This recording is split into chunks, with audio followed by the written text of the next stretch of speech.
पानी बढ़ गया, माल हिक्का झुकी आई हुआ सारी बढ़ गई है। ठीक है अम्मा जी, पकड़ी सारी जरूरत है ਸਾਨੂੰ ਜ਼ਰੂਰ ਸਿਰਫ ਸਟੈਂਟ ਦੀ ਹੈ ਆਗੇ ਲੱਗ ਜਾਵੇ ਨਾ ठीक हो गया। ਬਾਕੀ ਹੈ ਸਾਡਾ ਗੁਜ਼ਾਰਾ ਚੱਲ ਰਿਹਾ ਲੰਗਰ ਲੰਗੇਰੀ ਬਾਕੀ ਮਿਲ ਰਿਹਾ ਜਿਹੜਾ ਹੀ ਹੈ। ठीक लो जी भाई जान दे रहे बच्चों ਨੂੰ ਸਾਰੇ ਲੋਕ बैठे हैं, किस तरह ਤੁਹਾਡੀ ਮਿਹਰਬਾਨੀ ਇਮਦਾਦ ਕਰੋ हर हाल ਦੇ ਵਿੱਚ मेरा भरा। अस्सलामुअलैकुम दोस्तों की हाल चाल ठीक ठाक होंगे कर सारे लो जी माशाल्लाह ਅਸੀਂ ਕੀ ਕਰਨ ਜਾ ਰਹੇ ਹਾਂ ਸਲਾਵਾਂ ਵਾਸਤੇ ਇਮਦਾਦ ਜੀ ਸਾਡੇ ਕੋਲ ਚਾਵਲ ਬਿਰਿਆਨੀ ਬਿਸਕੁਟ ਵਗੈਰਾ ਤੇ ਜਿਹੜਾ ਮੋਸਟਲ ਵਗੈਰਾ ਅਸੀਂ ਲੈ ਕੇ ਜਾ ਰਹੇ ਹਾਂ। ਸਾਰੇ ਭਰਾਵਾਂ ਨੂੰ ਅਪੀਲ ਕੀਤੀ ਜਾਂਦੀ ਹੈ ਕਿ ਤੁਸੀਂ ਸਾਡੇ ਨਾਲ ਰਲ ਕੇ ਤਾਵਨ ਕਰੋ ਜੀ, ਜਿਹੜੇ ਲੋਕਾਂ ਨੂੰ ਜ਼ਰੂਰਤ ਹੈ ਅਸੀਂ ਉਹਨਾਂ ਨੂੰ ਪਹੁੰਚਾਉਣਾ ਚਾਹੁੰਦੇ ਹਾਂ। ਮਿਹਰਬਾਨੀ। ਲੋ ਜੀ ਸਤਾਜ ਯਾਰ ਤੁਹਾਡਾ ਜੋ ਵੀ ਹੈ ਫਿਲਹਾਲ ਅੱਜ ਆ ਦੇਣ ਆਏ ਆ। ਅੰਮਾ ਜੀ ਦੀ ਰਿਕਾਰਡਿੰਗ ਸੁਣ ਲਓ ਜੀ, ਅੰਮਾ ਜੀ ਕੀ ਕਹਿਣਾ ਚਾਹ ਰਹੇ ਅੰਮਾ ਜੀ ਦੱਸਿਓ जी। मेरे तो पीछे कोठी में देख लमाई तो जुगली ची पानी बढ़ गया, माल हिक्का झुकी आई हुआ सारी बढ़ गई है। ऐसे आके ठीक है अम्मा जी, परेशान हो ਤੁਹਾਡੇ ਪੁੱਤ ਆ ਇਨਸ਼ਾਅੱਲਾ ਤੁਹਾਡੇ ਨਾਲ ਖੜੇ ਆ, ਤੁਹਾਡੇ ਦੁੱਖ ਦੇ ਨਾਲ ਅਸੀਂ ਬਿਲਕੁਲ ਮੁਤਾਬਕ ਖੜੇ ਆ, ਪਰੇਸ਼ਾਨ ਨਹੀਂ ਹੋਣਾ। ਉੱਠਿਆ ਤਾਂ ਸਾਡੇ ਕੋਲ ਥੋਂ ਲੈ ਲਓ ਤੇ ਕੁਛ ਹੈ ਕਿਸੇ ਨੂੰ ਜਾ ਕੇ ਜੋੜੇ ਅਸਾਂ ਇਹ ਰੋਂਦੇ ਰਹੇ ਵਿਚਾਰੇ ਕੋਟੇ ਇਹ ਦੁਨੀਆ ਨੂੰ ਉਵੇਂ ਢਾ ਪਏ। ਅਸਾਂ ਕਿਹੜੇ ਪਾਸੇ ਜਾਈਏ, ਨਾ ਕੋ ਸਾਡੀ ਜ਼ਮੀਨ ਨਾ ਕੋ ਸਾਡਾ ਡੰਗਰ ਨਾ ਲਾਣੀ ਨਾ ਦੇਵਣੀ, ਅਸਾਂ ਕਿੱਥੇ ਜਾਈਏ? ਰੜੇ ਤੇ ਕਿੱਥੇ ਬਹਿ ਕੇ ਗੁਜ਼ਾਰੀਏ? ਰੜੇ ਤੇ ਗੁਜ਼ਾਰ ਹੁੰਦਾ ਹੈ ਭਲਾ जी। परेशान ना हो मैं जी, इंशाल्लाह सुबह ਅਸੀਂ ਕੁਛ ਨਾ ਕੁਛ ਕਰਕੇ ਆਵਾਂਗੇ ਤੁਹਾਡੇ ਸਾਹਮਣੇ। ठीक है अम्मा जी, अल्लाह खैर करेगा जी इंशाल्लाह। इन्हें सवेरे इमदाद शुरू करते हैं, जितने मेरा भरा है देखने वाले वीवर देखने वाले है, इमदाद करो। लोग बहुत परेशान है, लोगों के कोई हालात नहीं, पानी घर वड़ गया है, बड़ी मेहरबानी। लो जी माशाल्लाह जी, दरस पुल तो खड़े हैं जी बच्ची वाली साइड से, कैंप वगैरह लगाए नहीं माशाल्लाह, बड़ी खिदमत कर रही जी मरीज नवाज साहब। है देख लो जी काफ़ी वहाँ बैठे हैं जी, जोड़े लोग दर ब दर बैठे हैं उन्होंने वास्ते कैंप वगैरह भी लगाए गए हैं, काफ़ी जी माशाल्लाह किया गया इंतजाम।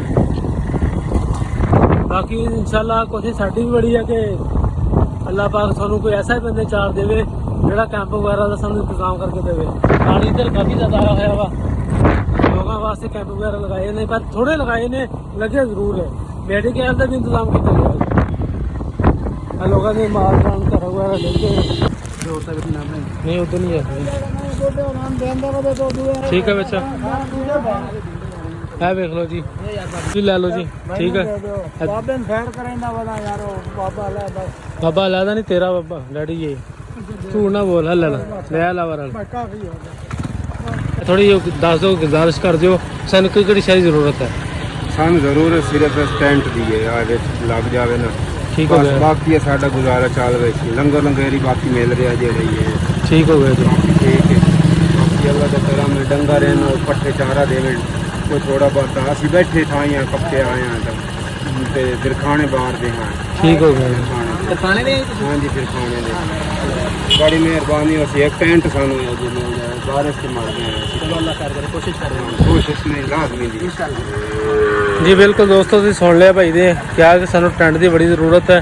मेरा भरा जितने वेखण वाले आ साडे नाल थोड़ा तावन करवाओ, जिस बंदे को जरूरत है ना उन्होंने ताकि दे सकीए। आ देख लो बेचारे किन्ने टेंट जी लगा के बैठे हैं, धुप कितनी ज़्यादा है, बहुत गर्मी है, इन्हों का माल वगैरह खड़ा हुआ जी, है थोड़े सामने है जी सूरत हाल। बाकी मेहरबानी करो जितने भी लोग सानू देखने वाले हैं, जितने मेरे भाई सानू तावन करते हैं अल्लाह पाक उन्होंने बहुता देवे। है भाई देखो कितने परेशान है। चल लो जी भाई जान दे रहे बच्चों को, सारे लोग बैठे हैं, किस तरह थोड़ी मेहरबानी इमदाद करो। हर हाल दे विच मेरा भरा जे अपने बच्चे होण ते आपां भी तां इन्ना कुछ करदे ही है ना, थोड़ी मेहरबानी है जिहड़े तुसीं दे रहे हो अल्हम्दुलिल्लाह असीं दे रहे हैं, पहुँचा रहे हैं मेरा भरा, बड़ी मेहरबानी। कल दोबारा इंशाल्लाह इधर आवांगे। लोग बेचारे बहुत भुखे बैठे बेचारे सलाब दी वजह नाल, सारे इलाके वाले सारे बड़े साइड ते बैठे, कुछ भी नहीं है जी, मुक गया जी हुण। लोग इस तारी वापस आ रहे हैं, चावल माशाल्लाह काफ़ी बदला रहे हैं। असं ज़्यादातर वीडियो इस करके नहीं बना रहे क्योंकि लोग कहते जा रहे हैं सिर्फ वीडियो के खातर बना रहे हैं, व्यू लैन की खातर। तो मेरा भरा असीं विच बना रहे हैं, जो साडे तावन करते थे उन्होंने दसन दे दिखा रहे हैं जी साढ़े को आ चीज़ है दे क्या है दे जा रहे हैं। कोई माल लैके जा रहे हैं बेचारे, किन्ने लोग हैं जानते बच्चियां वाले बहुते भाई सानू दसदे आ की सूरत हाल। हाँ जी भाई जान दसो जी की मुश्किल है? 13 लाख की बस्ती है, बिल्कुल पानी खड़ा, चारों तरफ पानी खड़ा है, कोई आमदो रफ्ता टाइम नहीं, लाइट हो गई 10 दिन बंद हो गए। ਠੀਕ ਕੋਈ ਹੈ यहाँ ना कोई इमदाद की टीम पहुंची है तो ना कोई रस्ते वाली किसी किस्म की ठीक इन्हां है। लोगों की मदद की जाए। ਠੀਕ ਹੋ ਗਿਆ ਜੀ। ਇਹ ਦੇਖੋ ਬਾਈ ਦੇ ਉਹਨਾਂ ਨੂੰ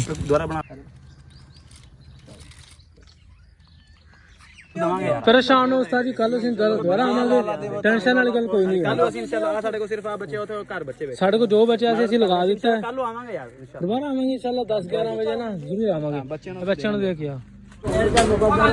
ਮਾਸ਼ਾਅੱਲਾ ਮਾਦੇ ਦੇ ਕੈਂਪ ਲਗਾਇਆ ਹੋਇਆ ਗਵਰਨਮੈਂਟ ਦੀ ਤਰਫੋਂ। ਮੇਰੇ ਲੈ ਨਹੀਂ ਲਿਆ ਹਾਂ ਤੇ ਫਿਰ ਹੁਣ ਆਇਆ ਚਲੋ ਆਇਆ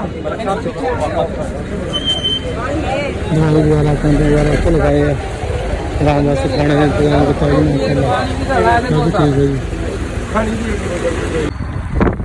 ਹੈ ਵੇਖੋ ਉਸਤਾਦ ਜੀ ਇਧਰ 25 ਬੋਲਰ ਸਾਈਡ ਤੇ ਆਏ ਆ ਜੀ ਦਰਖਾਣੇ ਤੋਂ ਅੱਗੇ। ਇੱਧਰ ਵੀ ਦਰਖਾਣੇ ਵਾਲੀ ਪੋਜੀਸ਼ਨ ਆ, ਲੋਕ ਸਮਾਨ ਚੱਕਾ ਕਿੱਥੇ ਲੈ ਕੇ ਆਏ ਆ। ਦੇਖੋ ਕਿੱਦਾਂ ਬੈਠੇ ਵਿਚਾਰੇ ਲੋਕਾਂ ਦੇ। ਆ ਵੇਖ ਲਓ ਜੀ ਅੱਧੀ ਸਾਈਡ ਤੇ ਪੁਲਿਸ ਚਲੋ ਪੈਸੇ ਨਾ ਆਤਾ ਬੜੀ ਗੱਲ ਆ। ਆ ਬੈਠੇ ਭਾਈ ਨੇ ਆ ਚੈੱਕ ਕਰੋ ਜੀ। ਅੱਧੀ ਸਾਈਡ ਦੇ ਵੀ ਲੋਕ ਬੜੇ ਪਰੇਸ਼ਾਨ ਆ। ਇੱਧਰ ਪਾਣੀ ਬਹੁਤ ਜ਼ਿਆਦਾ ਮੋਟਰ ਵੀ ਦੋਨਾਂ ਸਾਈਡਾਂ ਤੇ ਪਾਣੀ ਹੋ ਜੀ। ਇੱਧਰ ਦਰਖਾਣੇ ਵਾਲਾ ਹਿਸਾਬ ਹੀ ਹੋਇਆ ਖੜਾ ਜੀ, ਬਹੁਤ ਜ਼ਿਆਦਾ ਯਾਰ ਇੱਧਰ ਪਾਣੀ ਆਇਆ ਵਾ ਜੀ। ਅੱਲਾ ਪਾਕ ਰਹਿਮ ਫਰਮਾਏ ਜੀ। ਉਹ ਬੰਦੇ ਤੁਹਾਡੇ ਸਾਹਮਣੇ ਕਿੰਨੇ ਕਿੰਨੇ ਡੁੱਬੇ ਹੋਏ ਜੀ। ਗੰਦਾ ਪਾਣੀ ਆ ਰਿਹਾ। ਪਹਿਲੀ ਗੱਲ ਤਾਂ ਨਾਲੇ ਅੱਗੇ ਦੀ ਸਾਈਡ ਤੇ ਨਾਲਾ ਵਾ, ਕਿੰਨੇ ਪਰੇਸ਼ਾਨ ਹੈ। ਤੁਹਾਡੇ ਸਾਹਮਣੇ ਜੋ ਦੇਖੋ ਕਿੱਦਾਂ ਹਵਾਵਾਂ ਹੀ ਹੋਈ ਹੈ ਜੀ।